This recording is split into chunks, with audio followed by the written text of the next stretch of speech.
When Emma stepped off the dusty stagecoach and onto the wooden planks of Allen Street, the sheer reality of Tombstone, Arizona, hit her.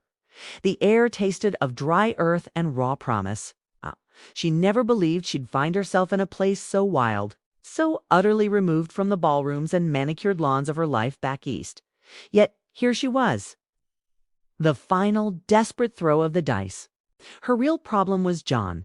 His presence, vast and suffocating, extended further than his sprawling wealth. She had tried to leave him before. First the hasty escape to Charleston, then his secret apartment in Boston. But his money was a tether she couldn't cut.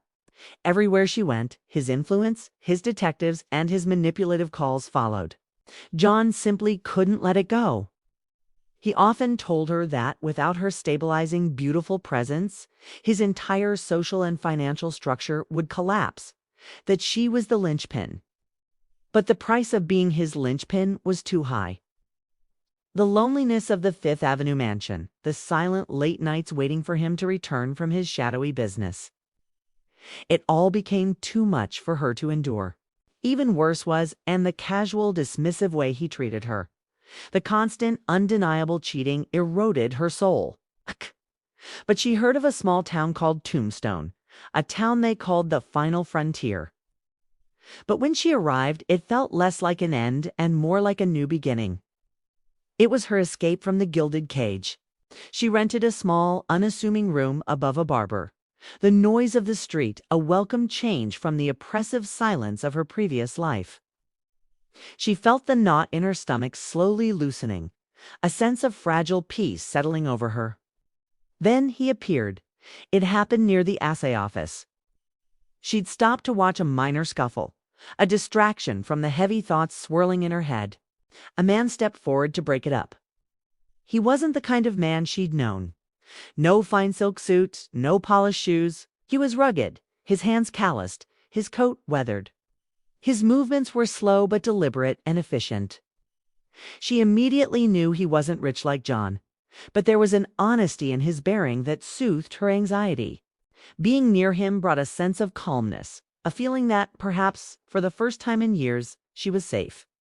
He turned, his eyes, a startling shade of clear blue, met hers, and he offered a small, respectful nod. "Howdy, ma'am, then." The settling feeling vanished as he reached inside his coat.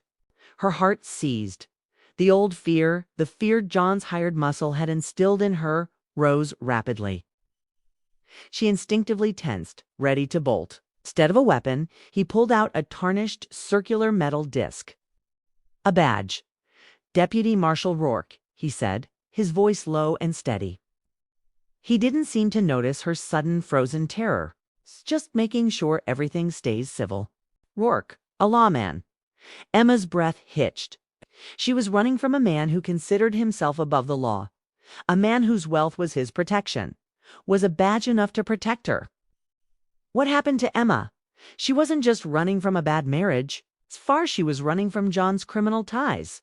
She had seen documents, heard conversations, and witnessed things that could bring his whole house of cards crashing down. Her biggest fear wasn't John's anger, but the cold, calculating threat of his associates' men who valued silence more than life.